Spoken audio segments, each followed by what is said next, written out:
Olá, galera do segundo ano, mais uma aula de biologia para a gente dar continuidade ao nosso assunto a respeito dos reinos. Agora a gente vai falar sobre um grupo importante, que é o grupo dos fungos.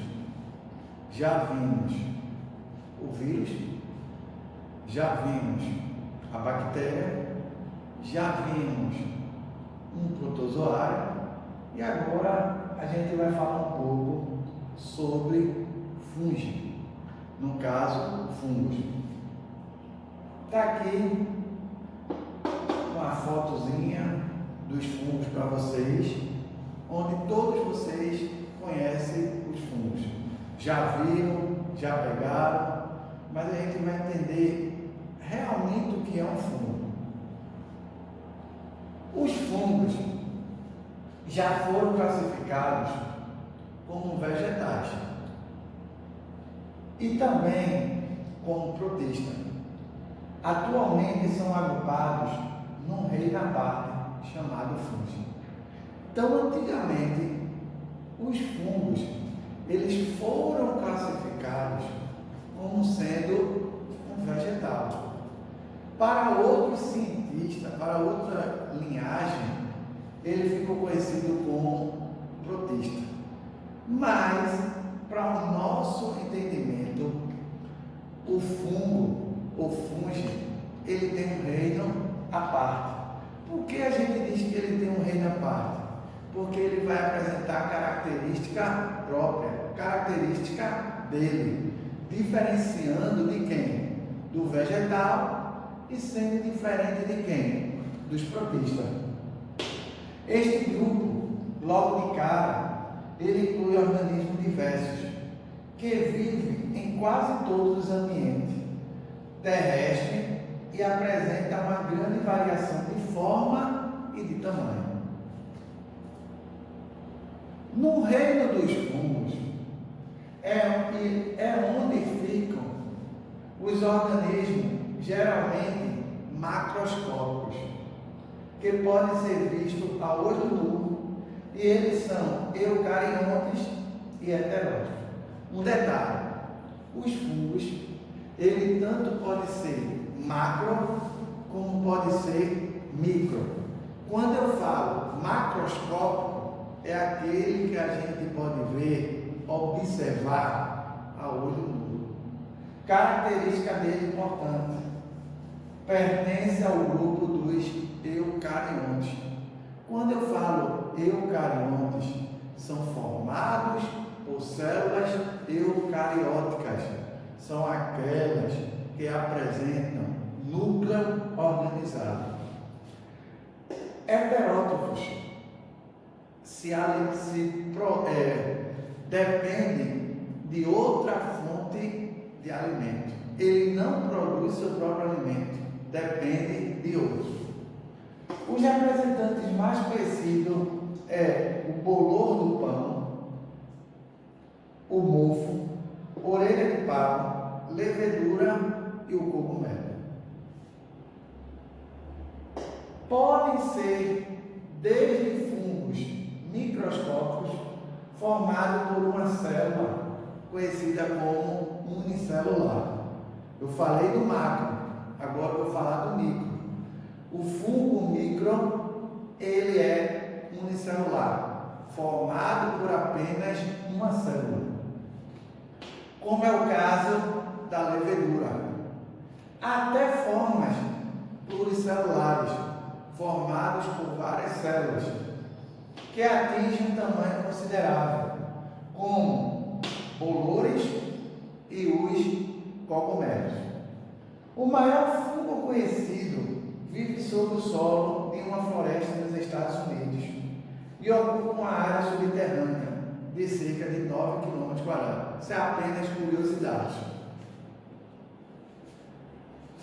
Agora vem o ponto principal do fungo. É a estrutura dele.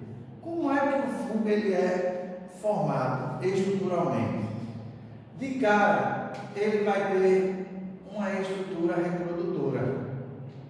Ele vai ter o que a gente chama de hifa. que nessa estrutura reprodutora vamos encontrar os esporos. E o conjunto dessa hifa vamos chamar de quê? Micélio. Então o fungo, ele sempre vai ter a hifa, o conjunto dessa hifa vai formar um micélio e vamos ter que encontrar uma estrutura de reprodução. A alimentação dos fungos. Como é que o fungo ele vai se alimentar?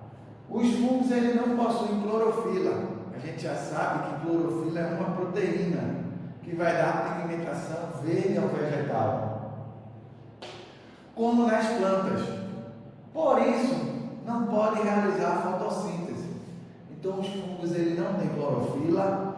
Devido a não ter clorofila, ele não realiza a fotossíntese. E, consequentemente, não produz seu próprio alimento. Muito importante isso. Ele não tem clorofila. Ele não realiza fotossíntese. E ele não produz seu próprio alimento. Então, o fungo ele não é autótrofo. Então, o fungo ele não é um vegetal. O vegetal ele tem clorofila, ele realiza a fotossíntese e ele produz seu próprio alimento. Eles soltam ao seu redor uma substância chamada exoenzima, que é praticamente igual a uma enzima digestiva. Então, o fungo, para ele se alimentar, ele vai ter que liberar uma exoenzima, que isso aí vai atuar como uma enzima digestiva, que realiza a digestão.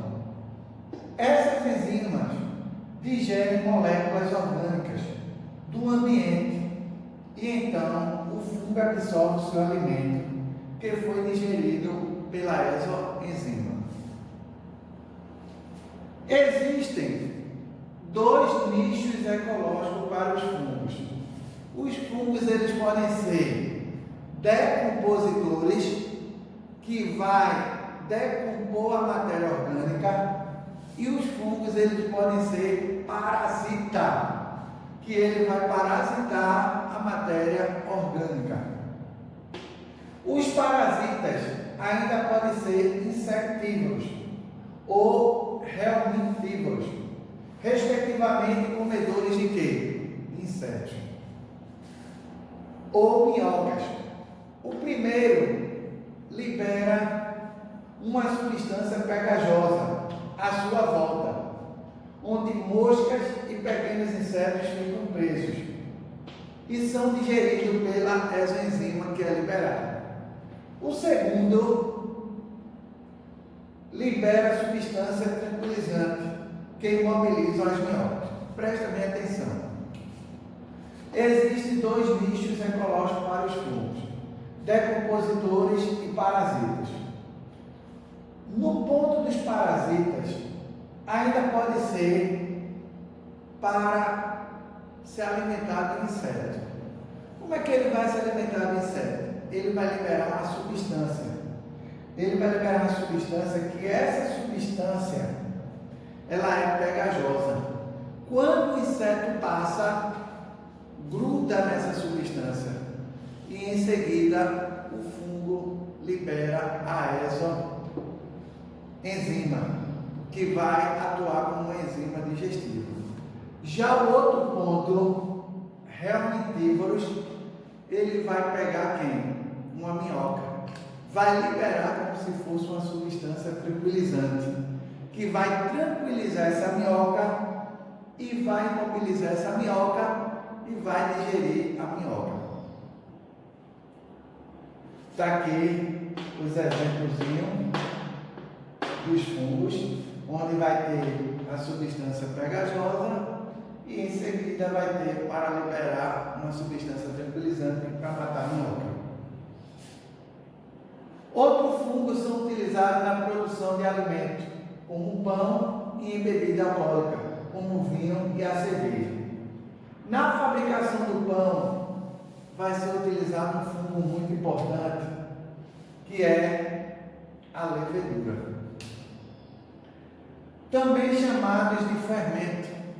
Então, para se formar esse pão, vai ser liberado essa massazinha que a gente compra, que todo mundo conhece, que é o fermento, mas para a gente que é biólogo, chamamos de levedura.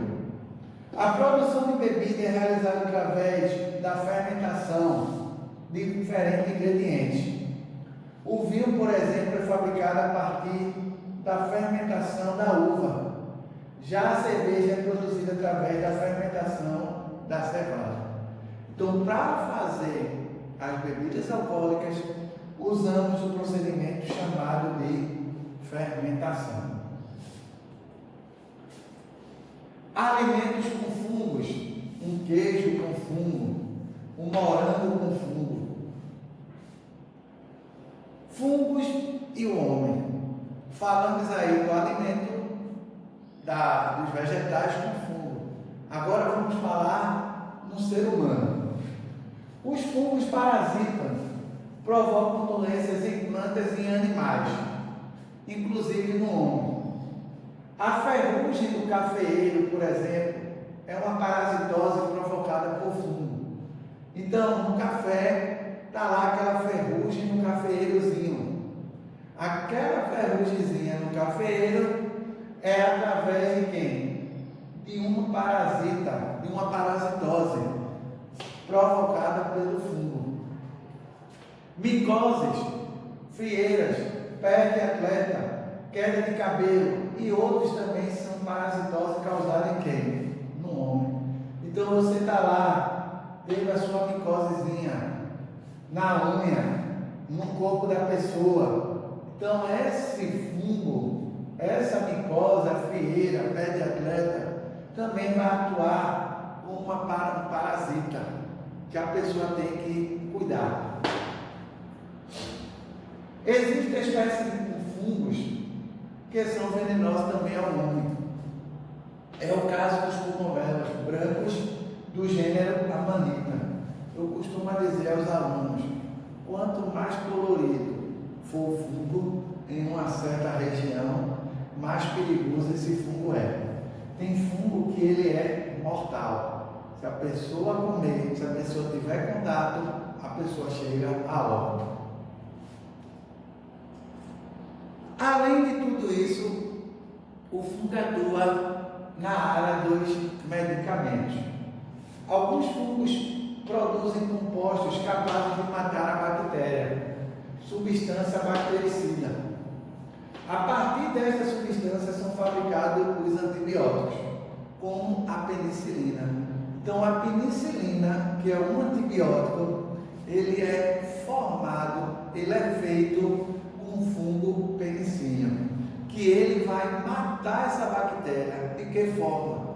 Esse fungo vai começar a ocupar o espaço da bactéria. Ocupando o espaço da bactéria, destrói essa bactéria. Reprodução de fungos pode ser assexuada e pode ser do tipo sexuada. Assexuada, quando não ocorre encontro de gametas. Sexuadas, quando ocorre encontro de gametas. Assexuada, o principal fungo, penicillium. E sexuada, um ótimo exemplo que reproduz sexuadamente é o fungo chamado champignon. Imagens diversas de fungos, um cogumelozinho.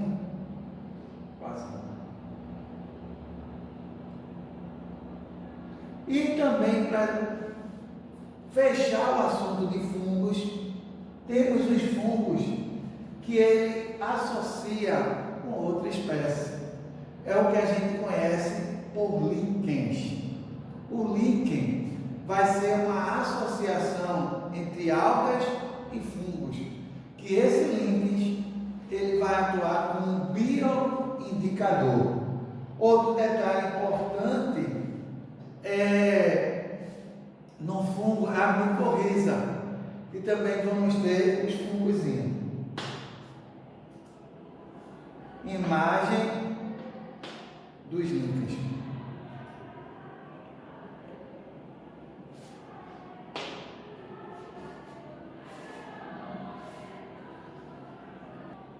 Dica de estudo para vocês entenderem bem a parte de fungos, vocês têm que observar o ponto principal é a estrutura de um fungo. Saber como é que esse fungo ele se forma.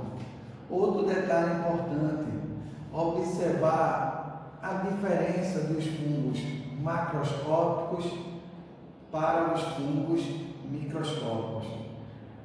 Dá uma olhada também na parte da fermentação, da fabricação de bebidas. Observar também que os fungos eles realizam